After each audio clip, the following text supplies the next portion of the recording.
July 27, 1861, several miles from Blackwood Pass, Colorado, a 7-year-old girl by the name of Sarah Miller was found wandering alone in the wilderness by some other settlers who were passing by. She was shoeless and her clothes were bloodied and tattered. Her face was also bruised like she'd been severely beaten. When asked what had happened, she looked confused and would not speak. She was taken to Aspen, Colorado, where she was relinquished to a group of soldiers who were stationed there. A week later, she told the soldier in charge the terrifying details of what had happened to her and her family over a span of 5 to 6 days.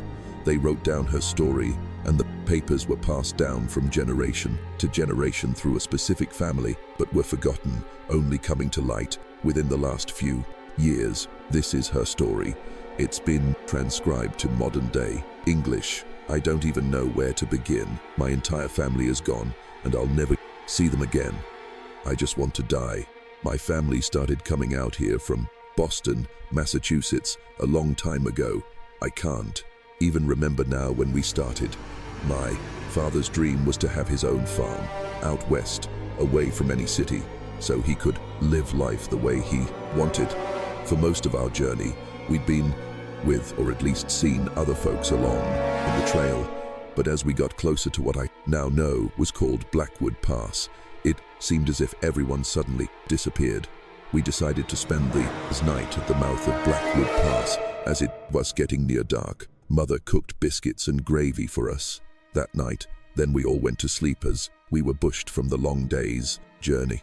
I was sleeping peacefully when I was awakened at the sound of rustling. I opened my eyes to see a strange man against the light of the fire standing over my father. He was swinging what looked like the handle of an axe at his head. My face was then suddenly covered with some type of cloth, and I was hit really hard in the face with something. When I awoke and opened my eyes sometime later, I could see I'd been blindfolded. I was laying face down on the ground with my hands and feet tied, so I couldn't move much. There was also something in my mouth that made it so I couldn't speak. As I laid there, I could hear the faint muffling sounds of other people around me, and I knew for sure it was my family. I thought about moving around to see if I could somehow tell if it was them, but I was too scared, so I just lay there not moving. "Grab one of the smaller children and bring them here now," a man said in a calm voice from somewhere behind me. "Yes, father," a young man replied. My body stiffened as I now knew I was surrounded by my sweet family, and something very bad was going to happen. I then heard footsteps approaching, then suddenly stop. I could hear someone trying to scream and fight as they were dragged across the ground. I had 3 little sisters and 2 little brothers, with me being the eldest. I tried guessing which sibling it was as I pictured their sweet faces in my mind. I struggled to break my hands and feet free, but the bindings were too tight. A little while later, I heard the man say, "This one has the wrong kind of blood. You know what to do." "Yes, father," replied the young man again. I was scared out of my mind as I thought, what on earth does that mean?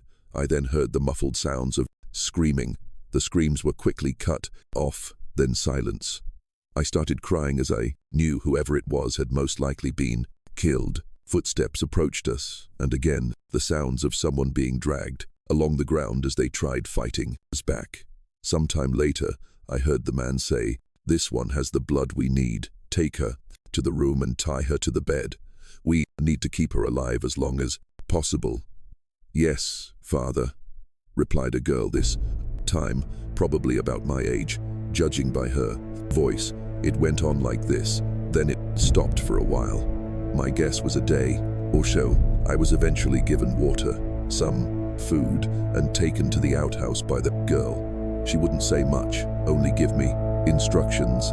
Then when I was finished doing what I needed to do, she'd leave. I wanted to plead with her to let me go, but was too afraid to speak. I'd guessed a few more days went by before I heard the heavy footsteps of a man approach me, then suddenly stop. I was then picked up and thrown over his shoulder and taken somewhere. I was put down on a bed and tied to it. My blindfold was taken off as my eyes adjusted to the sun that was shining through the window to see a man standing before me. I was expecting to see a beast, but instead he looked normal, if not somewhat handsome. His eyes, though, it's as if they were dead, like he had no soul. He then pulled up a chair and sat down. I'm sure you're wondering why you're here, and I'm going to tell you. We come from a long line of people who need a certain type of blood to survive, otherwise we perish. Every 3 months we must replenish our supply lest we run out.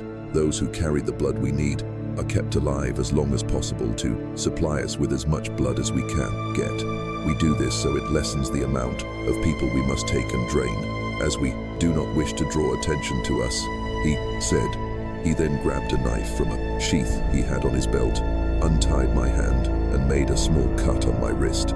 He put my wrist to his nose, smelling it for a bit before gently laying my arm back down on the bed and tying my hand back up. You have the blood type we need. We will begin draining you later tonight, he said as he got up and left the room. I said nothing as I started weeping. I was scared to death, knowing I was going to die. The thought of my siblings going through this also brought tears to my eyes. Later that night, the man and the girl I'd guessed to be around my age came into the room I was in. They were silent as the man sat down on the chair. The girl kneeled down next to him, holding an empty pitcher. I looked straight at her, but she would not look back at me. The man untied my arm, grabbed it, and lifted it into the air like he was looking for something. He then looked down at the girl and nodded to her. She nodded back as she grabbed my hand, putting it into the pitcher. He then made a deep cut on my wrist as I squirmed and murmured out in pain. I did my best not to scream as I figured it'd just make them angry. I laid there thinking I was going to die, and there was nothing I could do about it, so I closed my eyes, fully expecting not to wake up. Sometime later, the man said, "That's enough for today. Feed and water her so she gains her strength back. We need to get as much as we can from her." The girl said nothing as the man got up, grabbed the pitcher of blood, then left the room. The girl wrapped my wrist tightly with some cloth and blindfolded to me. She untied my other arm and had me sit up. She then gave me some food and water and tied me back up before she left. The next thing I remember was waking up and still laying on the bed, but my hands and feet were not tied anymore. I sat up looking around, expecting to see someone, but there was no one around I could see as the moonlight lit up the room I was in. That was the first time I thought I might actually have a chance at escaping and going to get help. I quietly slid off the bed and walked over to the window. I looked around as I put my hands up to it, trying to open it. It would not budge. Rather than continue trying to open it and making noise, I decided to try and find a way out, so I started walking in the direction I thought might be the way out. I stumbled along in the dark as I thought about trying to find my family, but I was too frightened to do so. The further I got, the darker it became. I couldn't see where I was going. It was confusing, and I hit what I'm guessing was a wall. Right then, someone behind me whispered, "Where are you going?" My body tensed up as fear shot through me. What should I do? I thought. Footsteps started coming towards me. Without thinking, I started moving as fast as I could, trying to find a way out. As I kept running into the things, I finally spotted what looked like the light of the moon coming through a crack of a door. I moved as fast as I could towards it. Once there, I fumbled to find the handle. The footsteps got louder and closer. When I finally found the handle, I quickly grabbed it and flung the door open. I didn't hesitate to running outside. Even with everything that had happened, I remember thinking how lucky I was that the moon was shining, because I might not have made it out. As I ran, I looked over my shoulder at the house as a man appeared at the door and started running after me. I let out a scream as I ran, not knowing where I was going. I didn't care, though. I just knew I needed to get as far away as possible. I ran for a ways until I tripped on a rock and was sent tumbling down a steep hill. I woke up the following morning on the bank of a river. My entire body, especially my face, hurt something awful as I moved about and tried sitting up. It took me a while to gain some strength before I could think clearly. It was enough about what I should do. I had no idea where I was, only that I was in the middle of nowhere. The only thing I could think of was rescuing my family. Nothing else mattered at that point. I figured I might be able to trace my steps back to the house, but knew I needed to get up high to get a look at the land first. This is something my father always did when he wasn't sure which way to go. After getting a long drink from the river, I decided to hike back up the hill I'd tumbled down. It took me some time to make it back to the top as I was exhausted and not feeling well. When I made it, I stood there for a bit looking around and noticed another large hill to my left that was off a ways. I couldn't see much in front of me because of the trees and bushes and didn't want to start walking and end up back at the house. I decided to go to the large hill and climb it to see what I could see. Once I reached the base of the hill, it took me quite a while to get to the top. I couldn't remember the last time I'd eaten and I was getting really weak. By the time I reached the top, the sun was starting to set and I knew I'd most likely end up spending the night up there. I sat down on a rock and started looking around when I quickly noticed a house that was tucked away in some thick trees in front of me. I was surprised and uneasy to see it was not too far away from where I was at. I was worried I might get seen, so I got off the rock and lay down on the ground, but to where I could still see the house. I laid there staring at the house as darkness settled in. Right as it got dark, I heard someone cry out, "No, no, no, please." Then the most horrific shrieking I'd ever heard started. The shrieking seemed to go on forever as I laid there crying because I recognized who it was. It was my family.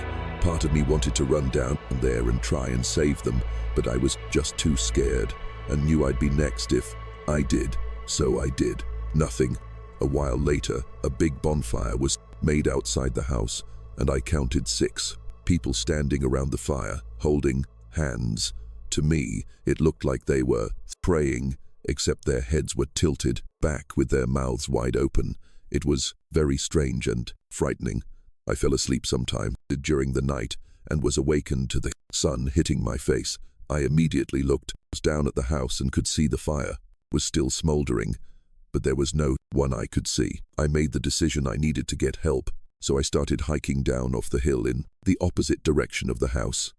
I wandered in the wilderness before I was found by the family that brought me here. I know I'll never see my family again. After telling the soldiers her story, they quickly formed a search party to go back to Blackwood Pass to find the house. When the soldiers found the house, the family that had kidnapped Sarah's family was gone. They searched the premises, and what they found left them shocked and dismayed. They did in fact find Sarah's family members. Some of the bodies were intact, having only been drained of their blood, but some had been dismembered and eaten. From what the soldiers could tell, they searched for clues that might help them find out who did it, but found nothing other than something that had been carved on the wall in the home that read, Sanguis. It was rumored Sarah ended up marrying one of the soldiers and spent her life in Colorado, raising a family. For more scary horror stories, please subscribe.